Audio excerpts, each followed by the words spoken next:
Hi guys, JM here and welcome back to another hair rebond tutorial video. For today's video mga besh is I'm so very excited and at the same time medyo kinakabahan ako kasi meron tayong bagong rebonding product na susubukan. So kung gusto nyong malaman kung maganda ba at worth it ang product na ito, just keep on watching. But before we proceed sa ating main video, if bago ka pa lang dito, please don't forget to subscribe and click the notification bell para updated ka tuwing may mga bagong uploads ako. So, without further ado, let's jump to my video. All the kings had their queens on the throne. We were pop champagne.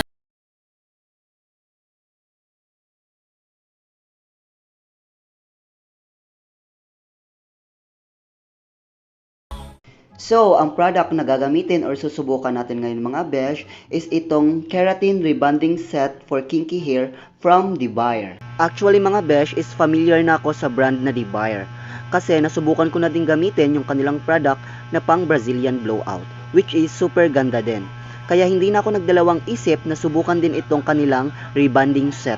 And kiniklaim ng product na to mga besh na kaya niya daw gawing silky straight and smooth ang buhok ng ating mga kliyente at bagay din daw ito sa mga kinky hair which is fit siya sa ating client ngayon kasi ang buhok ng aking client is virgin at super kapal ng strand ng buhok niya. And now let's proceed sa ating rebonding cream number 1 application. Since virgin ang buhok ni client, so mag-a-apply ako ng rebonding cream number 1 sa buhok niya from root to tip. And always kong pinapaalala sa inyo mga besh na every time mag-a-apply tayo ng rebonding cream number 1 sa buhok ng ating mga clients, wag nating isasagad ang rebonding cream number 1 sa kanilang mga anet para maiwasan natin na magkaroon sila ng scalp irritation or scalp problem. And wag din natin kakalimutan mga besh na every time maglalagay tayo ng gamot sa buhok ni client is hilot-hilutin natin just to make sure na lahat ng strand is nalalagyan ng gamot. And reminder lang pala mga besh na every time magre-rebond tayo and before we proceed sa ating main application is dapat na shampoo na natin ang buhok na mga kliyente natin ng at least 2 beses gamit ang clarifying shampoo. And kung wala naman po kayong clarifying shampoo, any shampoo will do naman po. As long as wag nating lalagyan ng any hair conditioner para maganda yung kapit ng gamot sa buhok nila. Okay mga besh, so let's now talk about this rebonding cream or keratin rebonding cream from DIBEIER.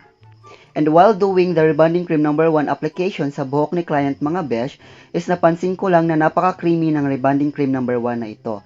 At napakadulas niya habang inalalagay ko siya sa buhok ni client, which is good. Kasi mga besh, pag ganitong klase ng mga rebonding cream number 1 is napapadali or napapabilis ang pag-a-apply ko ng rebonding cream number 1 sa buhok ng aking kliyente. And I can say na iba talaga ang rebonding cream number 1 na ito sa mga rebonding set na nagamit ko before. Kasi merong mga rebonding set na medyo mahirap siya ilagay sa buhok ng kliyente natin, lalong-lalo na kapag super creamy yung consistency ng rebonding cream number 1. And napansin ko lang sa rebonding cream number 1 na to mga besh is hindi masyadong masakit sa ilong ang amoy nito. Unlike ng ibang brands na medyo masakit talaga sa ilong at saka medyo maanghang din. Although medyo may kaunting matapang na amoy talaga mga besh pagdating sa rebonding cream number 1 ng DIBEIER, which is normal lang naman din sa ibang brand. Kasi nga matapang ang rebonding cream number 1. Pero iba talaga ang rebonding cream number 1 ng brand na ito kasi medyo less talaga yung amoy niya, unlike sa ibang brand na super tapang at saka anghang ng amoy. Pero itong rebonding cream number 1 ng DIBEIER mga besh is medyo nangingibabaw talaga yung mabangong amoy niya. And after ko maglagay or mag-apply ng rebonding cream number 1 sa buhok ni client is ibababad ko muna ito ng at least 30 minutes since this is the first time na ginamit ko ang brand na ito and hindi ko pa masyadong kabisado kung paano mag-perform ang gamot na ito. And after kong maibabad ang buhok ni client, is binanlawan ko na ito ng purong tubig lamang at pinatuyo ng 100% dry gamit ang blow dry. Actually mga besh, habang nagbababad ako, is hindi pa tumalab ang gamot sa buhok ni client or hindi pa nag-react ang buhok ni client after 30 minutes. Kaya I decided na mag-extend ulit ng another 30 minutes kasi medyo makapal nga ang buhok ni client. Then, after 30 minutes ng pag-e-extend sa pagbababad ng buhok ni client, is tumalab na ang gamot. So, ang total ng pagbababad ko sa kanya is 1 hour. Then, after kong mapatuyo ng 100% dry ang buhok ni client, is nag-proceed agad kami sa pagpaplansya ng buhok niya. And take note lang mga besh, na lagi kong sinasabi sa inyo na every time magpa-plancha tayo is dapat maninipis lang or kasing nipis ng papel yung pagsa-sectioning natin habang nagpa-plancha tayo para lahat ng strand is naiinitan, and ang importante is maiwasan natin magkaroon ng back job. And napansin ko lang mga besh na after kong mapatuyo ng 100% dry ang buhok ni client after naming magbanlaw kanina is napaka-shiny na ng buhok niya. Which is good mga besh, kasi pansin ko lang sa ibang brand na after natin magbabad ng rebonding cream number 1 at nabanlawan na natin ito is nagda-dry yung buhok. Pero itong brand na ito is naging shiny at silky yung buhok niya kahit hindi pa nadadaanan ng plancha. And napansin ko lang talaga mga besh na habang nagpa-plancha ako sa buhok ni client is napakadulas at napakadali niyang planchahin. Unlike sa ibang brand na ginamit ko na medyo rough or magaspang yung pagpa-plancha ko. Pero itong brand na to is parang napapabilis niya yung pagpa-plancha ko sa buhok ni client. And mapapansin nyo talaga mga besh na pagkatapos ko mag-plancha is nagsashine talaga yung buhok niya. Anyway mga besh, na ang ginamit kong temperature sa kanya is 200 degree since virgin at makapal ang strand ng buhok ni client. And sa mga magtatanong kung anong brand ng straightening iron ang gamit ko, ang gamit ko po is from EPSA and nabili ko lang siya online. Sa mga gustong mag-avail po, ilalagay ko na lang yung link dyan sa description box below para ma-check nyo po.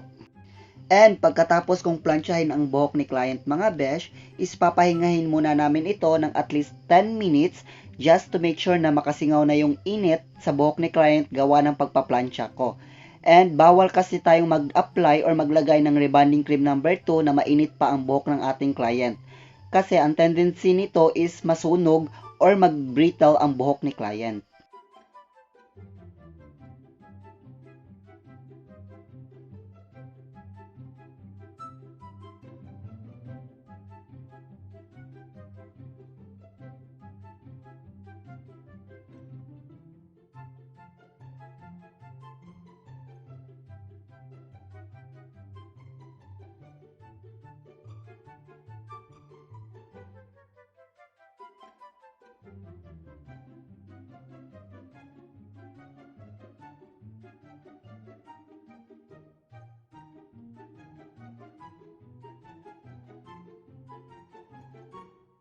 Then, after making sure na malamig na ang buhok ni client, is nag-proceed na ako sa pag-a-apply ng rebonding cream number 2. And napansin ko lang sa rebonding cream number 2 ng brand na to mga besh, is medyo watery yung consistency niya. Which is good naman and prefer ko kasi mas mabilis kong mai-apply at madidistribute yung rebonding cream number 2 sa buhok ni client. And pansin ko lang din sa amoy ng rebonding cream number 2 na to mga besh, is yung amoy niya is parang may chlorine. Although, mabango naman ang rebonding cream na to mga besh, pero mapapansin mo talaga yung amoy niya na may halong chlorine.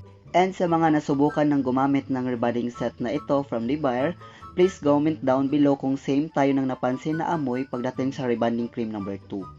Actually mga besh, is hindi naman masyadong big deal sa akin kung ano ang amoy ng rebonding set na ginagamit ko sa pagre-rebond. Kasi ang importante para sa akin is kung gaano kaganda mag-perform ang gamot na ginagamit ko. At kaano kaganda ang result na ibinibigay nito sa akin at saka sa kliyente ko. And pagkatapos kong malagyan ng rebonding cream number 2 ang buhok ni client, is ibababad muna namin ito ng at least 30 minutes and after that is babanlawan na namin ito. And wag na wag din natin kakalimutan na maglagay ng any hair treatment mga besh para hindi ma-damage or mag-dry ang buhok ni client. And pagkatapos niyan is papadaanan natin ng kaunting pagpaplansya. Make sure na hindi na masyadong manipis yung pagpaplansya natin para hindi mag-dry ang buhok ni client. Which is hindi ko na ipapakita dito para hindi masyadong time consuming ang video natin mga besh. So, watch till the end mga besh and sabay-sabay nating panoorin or tingnan kung ano ang naging resulta sa pagre-rebond ko sa buhok ni client gamit ang Keratin Rebonding Set from DIBEIER. Pero take note lang mga besh na ang magandang result sa pagre-rebond is hindi talaga yan nakasalalay sa kahit anong brand ng gamot ang gagamitin natin. Hindi yan nakadepende kung gaano kamahal ang gamot na gagamitin natin sa tuwing nagre-rebond tayo. Ang magandang result sa pagre-rebond mga besh is nakadepende yan sa taong gumagawa sa procedure ng pagre-rebond. And here's the final result sa pagre-rebond ko sa buhok ng aking kliyente mga besh gamit ang Keratin Rebonding Set from DIBEIER. So, anong masasabi nyo mga besh? Naging maganda ba or naging tsaka ang resulta ng ating pagre-rebond gamit ang Keratin Rebonding Set ng DIBEIER? Just comment down below mga besh kung anong masisay nyo sa ating video ngayon. And I hope mga besh na nag-enjoy at natulungan kayo ng video natin ngayon. And please don't forget to subscribe to my channel, then click the notification bell para updated ka tuwing may mga bagong uploads ako. So, see you on my next video mga besh. Bye!